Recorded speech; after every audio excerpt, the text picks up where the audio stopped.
ধনকে দেখলে তুই রে নুনি মনকে চিনলে না, সোনা গহনা চিনলে তবু আমায় চিনলে না।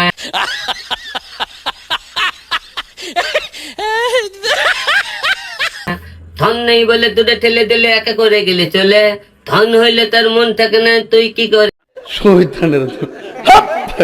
সে সে সে নুনি সে সে সে সে নুনি সে। একদিকে হিরো আলম আরেকদিকে লাইলা, চলতেছে কি এগুলা? এত কিছু জানাজানি দরকার নাই, চলুন ভিডিও শুরু করা যাক।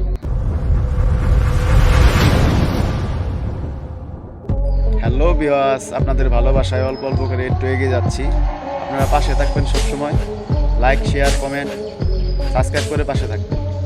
হিরো আলম ভাই তুই পারস অনেক কিছু ভাই, ঠিক আছে, কিন্তু গান্ডারি এমন তাহলে বাস দিস ভাই, বলার আর কিছু নাই। মা আমায় বউ এনে দাও, আমি ভালো হতে চাই। এইটা তুমি একটা কথা কইলে ভাই। এক কোলা গেছে আর কোলা আইছে, কোলাই নাকি আবার বাসর করে করবো, লাও ঠেলা।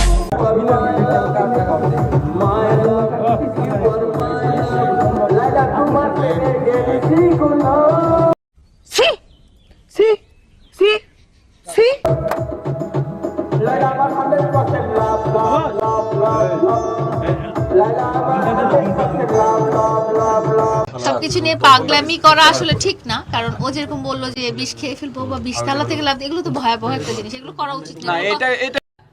ও গড এক বার দিলা দে। কোনো পাগলামি না, না না এটা কোনো পাগলামি কথা না। একটা ছেলে তোমাকে ভালোবাসে, তুমি এটা গ্রহণ করে নিবা অবশ্যই।